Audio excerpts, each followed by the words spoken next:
আচ্ছা, এখন প্লাঞ্চ, pitch, strike, deep এগুলো নিয়ে কিছু কিছু মানে যেগুলো ভাইভাতে হতে পারে, এরকম একটু এক্সট্রিম জিনিস জিজ্ঞেস করতে পারে। এক্সট্রিম জিনিস মানে একটু কী বলবো, একটু ধর নর্মাল জিনিস, মানে একটু সাধারণত জেনারেলি ওগুলো সাধারণত খুবই কম দেখা যায়। ধর স্ট্রাইক লাইনের ডিপ কত, যেহেতু স্ট্রাইক লাইন হরিজন্টাল, তো এর কোনো ডিপ নেই। স্ট্রাইক লাইনের থেকে এই লাইনের ডিপ আছে, এই লাইনের ডিপ না, সরি, স্ট্রাইক লাইনের কোনো ডিপ নেই। প্লাঞ্জও নেই, এই লাইনের প্লাঞ্জ আছে, এই লাইনের প্লাঞ্জ আছে, এই লাইনের প্লাঞ্জ আছে, এর প্লাঞ্জ আছে, কিন্তু এর যেটা এটার প্যারালাল, স্ট্রাইকের সাথে প্যারালাল, তার কোনো ডিপ নেই। ঠিক আছে, তার মানে strike is a line with zero deep. ঠিক আছে, কারণ স্ট্রাইকের কোনো ডিপ নেই। স্ট্রাইক আর ডিপ হচ্ছে এটা, হ্যাঁ, ডিপ স্ট্রাইকের ডিপটা স্ট্রাইকের সাথে অ্যাঙ্গেল হচ্ছে 90। ঠিক আছে, 90 অবশ্যই পারপেন্ডিকুলার। তার মানে ডিপের সাথে কোনো ডিপ ডিরেকশান, কোনো প্লেনের ওপর তার ডিপ ডিরেকশান, এর প্লাঞ্চ, পিচ কত, পিচ 90। আচ্ছা, পিচ যদি 90 হয় তাহলে তুই এদিক থেকেও নিতে পারিস, এদিক থেকেও নিতে পারিস, তাহলে লিখতে হবে না যে কোন দিক থেকে নিয়েছি। ধর এটা হচ্ছে 210, এটা হচ্ছে 030। যদি ধর 88 হতো তাহলে তুই লিখতি যে 210 থেকে, এই অ্যাঙ্গেলটা 210 থেকে, 88 ফ্রম 210 অন এ প্লেন এটা। আর যদি 90 হয় তাহলে তোর বলতে হবে না যে আচ্ছা 030 বা 210 এসব থেকে। তার মানে কি, কোনো ডিপ ডিরেকশান, কোনো প্লেনের ডিপ ডিরেকশান, সেই প্লেনের ওপর মানে ডিপ ডিরেকশানটার পিচ হচ্ছে 90 ডিগ্রি। আর ডিপ ডিরেকশান আমরা কীভাবে মাপি, এটা ডিপ ডিরেকশান হলো। আর ডিপ অ্যামাউন্ট কীভাবে মাপি আমরা, ডিপ অ্যামাউন্ট তো আমরা মাপি তোর কোনো হরাইজন্টাল প্লেনের সাথে কতটা অ্যাঙ্গেল করেছি, তাই তো। এটাতে এখানে কত হয়েছে, এখানে 50 তখনই মেপেছিলাম এই প্লাইনোমিটারের সাথে ব্রিজের সাথে এই ডিপটাকে ব্রিজের সাথে প্যারাল করলাম, মানে ব্রিজের ওপর বসালাম, প্লেনে বসালাম, তারপর দেখলাম কত আসবে। সেই ক্ষেত্রে আমাদের এখানে 50 এসেছিলো, এখন একটু কম বেশি যাই হোক, তো এটা 50 ধরলাম। এটা হলো আমাদের ডিপ অ্যামাউন্ট। ডিপ অ্যামাউন্ট কিন্তু আমাদের হরাইজন্টাল প্লেনের সাথে ভার্টিক্যাল অ্যাঙ্গেলে মাপা হয়েছে। আর প্লাঞ্জ যেটা, সেটাও কিন্তু ভার্টিক্যাল অ্যাঙ্গেলের সাথে মাপা হয়। তার মানে এই লাইনটা যদি ডিপ অ্যামাউন্ট একটা টাইপ অফ প্লাঞ্জ অ্যামাউন্ট। ঠিক আছে, এটা বুঝলি, ডিপ অ্যামাউন্ট এই টাইপ অফ প্লাঞ্জ অ্যামাউন্ট, আর ডিপ ডিরেকশান যে টাইপ অফ প্লাঞ্জ ডিরেকশন। তার মানে ধর এই লাইনটার ওরিয়েন্টেশন যদি বলে, এই লাইনটার ওরিয়েন্টেশন কত, আমরা ক্রাউনটাকে এইদিকে বসাবো, ক্রাউনটা, এটা ক্রাউন এইদিকে করলাম, করার পর দেখবো কত এসেছে, 300 এসেছে। এই যে 300 হচ্ছে ডিরেকশান, তার মানে কি এটা ডিরেকশান হচ্ছে, তার মানে এটা প্লাঞ্জ ডিরেকশান। ডিপের plunge direction plus dip direction দুটো সেম জিনিস। আর অ্যামাউন্ট বেরিয়েছে হচ্ছে 50 টুয়ার্ডস 300। এটা হচ্ছে আমাদের প্লাঞ্জ ডিরেকশন অফ ডিপ। এটা দ্বারা আমরা কিন্তু এই প্লেনটাকে কনস্ট্রাক্ট করতে পারবো। দেখ কীভাবে, মানে আমি বলতে চাচ্ছি আমাদের এই ডেটাটাই যথেষ্ট এই প্লেনটা বোঝার জন্য। দেখ এটা হচ্ছে ডিপ ডিরেকশান হচ্ছে 300 মানে 300, আর 50 হচ্ছে তার অ্যামাউন্ট। মানে এর উপর একটাই প্লেন এক্সিস্ট করতে পারে, একটু যদি এইভাবে সরে যায় তাহলে তার ডিরেকশনও চেঞ্জ হয়ে যাবে, অ্যামাউন্টও চেঞ্জ হয়ে যাবে। ঠিক আছে, তো এইভাবেও প্লেনকে লেখা হয় কোনো প্লেনকে। ধর আমি যদি 50 টুয়ার্ডস 300 এটা একটা প্লেন বোঝাই,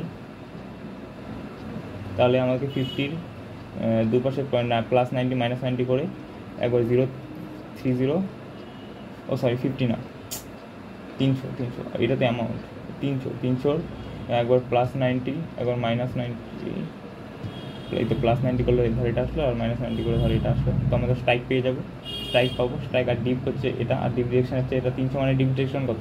300 মানে ডিপ ডিরেকশন হচ্ছে নর্থ ওয়েস্ট। তার মানে আমরা কত পাবো? এটার সাথে যদি 300 সাথে যদি আমরা 90 বিয়োগ করি ধর, তাহলে বেরোবে হচ্ছে 210, আর 300 সাথে 90 যোগ করি, তার মানে 360 + 30, তার মানে 30, আর ট্রেন্ড হচ্ছে তো, তাহলে বেরিয়ে গেলো 210। আর নর্থ ইস্ট পেয়ে গেলাম আমরা এই ডিরেকশন থেকে, আর 50 ডিগ্রি হচ্ছে ডিপ অ্যামাউন্ট, এই যে। তো এর দ্বারা আমরা তাহলে কী পেয়ে গেলাম? প্লেনটা পেয়ে গেলাম, প্লেনের স্ট্রাইক পেয়ে গেলাম। এই ভ্যালুটা কিন্তু আমরা স্টির ইউনিটেও বসাতে পারি। স্টির ইউনিটের দ্বারাও আমরা প্লেনটাকে কনস্ট্রাক্ট করতে পারি। স্টির ইউনিট হলো 50 ডিগ্রি বলেছে 300 দিকে, এটা নর্থ, তো 300 এখানে কোথাও, 300 এখানে কোথাও, এখান থেকে বলেছে 50 বলেছে, তাহলে এটা আমাদের কী হবে? এটা আমাদের প্লেনটা, এখানে 030, আর এখানে দেখ 210, আর এটা হচ্ছে 50 পেয়ে গেলাম। ঠিক আছে, স্টিনারের সাহায্যে পেয়ে গেলাম। তার মানে এই যে ডেটাটা দেওয়া আছে, এই ডেটা এই ফরম্যাটে আমাদের কিন্তু এসে লাগবে না। এখানে যেমন নর্থ ওয়েস্ট, সাউথ ওয়েস্ট, এইসব ডিরেকশন দেওয়া লাগে না। ধর 210/50, এই অ্যামাউন্টটা যদি দেওয়া থাকে, এখানে কিন্তু আমাদের ডিরেকশনটা মাস্ট কোন ডিরেকশন হবে। ধর আমাদের বলে দেয় 210/50, তাহলে 210/50 এই স্টিরিয়নেটের ক্ষেত্রে ধর, তুই স্টিরিয়নেট ছাড়াও ধরতে পারিস 210/30 মানে কত? 210 বলেছে 50 হচ্ছে তোর ডিপ অ্যামাউন্ট, আর এটা হচ্ছে স্ট্রাইক।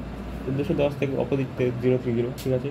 তো এটা যদি বলে, এখানে যদি আমাদের নর্থ ওয়েস্ট বা সাউথ ইস্ট না বলে দেয়, তাহলে আমরা কী করবো? প্রথমে এইভাবে একটা, এটা আমাদের পসিবিলিটি হতে পারে, এটা হতে পারে, হ্যাঁ আমরা যেটা ইচ্ছে নিতে পারি। তখন আমাদের যেহেতু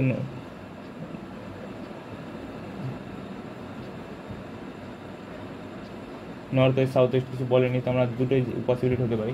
কিন্তু দেখ, ওই ভ্যালু, ওই ক্ষেত্রে ওই রকম ওই টাইপের ভ্যালুটা যখন ছিল, তখন ছিল হচ্ছে 300 না 50 টুয়ার্ডস 300, ঠিক আছে, 50 টুয়ার্ডস 300 ছিল। তার মানে এটাই হবে একমাত্র, এটা হচ্ছে 300, এটা হচ্ছে 50, এটা। আর যদি এইটা যদি হতো, তাহলে কত আসতো? 30, 90, 120, ঠিক কি? তাহলে এটা এই প্লেনের ক্ষেত্রে আমাদের এই টাইপের ওরিয়েন্টেশন কীভাবে আসতে হচ্ছে 50 হচ্ছে ডিপ অ্যামাউন্ট, এটা 50 টুয়ার্ডস 120, দেন আর কি বলা যায়?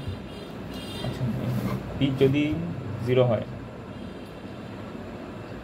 ধর এটা হরাইজন্টাল লাইন, পিচ 0 কখন হবে? পিচ 90 হবে এই ক্ষেত্রে, এটা হচ্ছে পিচ 90 এই প্লেনের ওপর। পিচ মানে প্লেনের ওপর অ্যাঙ্গেলটা, পিচ চাঁদা দিয়ে মাপবে, আচ্ছা হলো। তারপরে হচ্ছে পিচ যদি 0 হয়, তাহলে এই স্ট্রাইক লাইনটাই পিচ, তার মানে পিচ যদি 0 হয়, তাহলে সেটা স্ট্রাইক লাইন, তার মানে সেটা স্ট্রাইক লাইন, ওকে।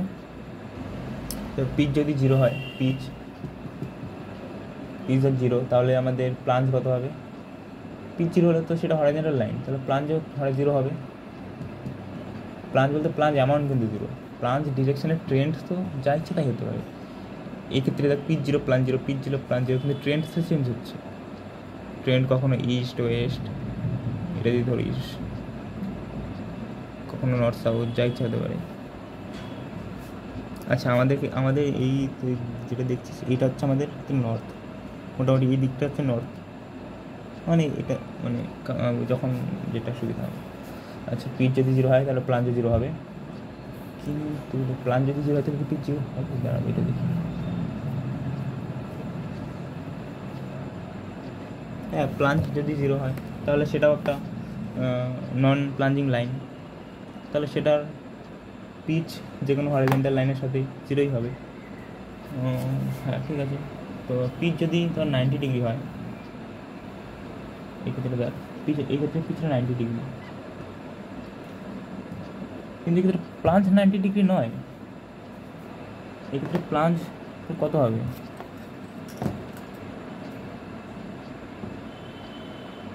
প্লাঞ্জ এক্ষেত্রে 40 ডিগ্রি, কারণ হচ্ছে প্লাঞ্জ আমরা মাপি পিচ যেহেতু এই প্লেনের উপর মেপেছি যেমন 90, আর আমরা প্লাঞ্জ মাপবো কীভাবে? এই অ্যাঙ্গেলটা বুঝতে পারছিস তো, হরিজন্টাল প্লেনের সাথে এই অ্যাঙ্গেলটা, সেটা ওই ব্রিজের সাথে,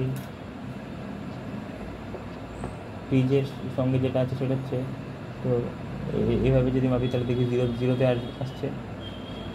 আসছে, তারপর আর যত দিকে দিকে ছিল এখানে এসে 40 এসেছে, তার মানে এটার প্লাঞ্জ হচ্ছে 40,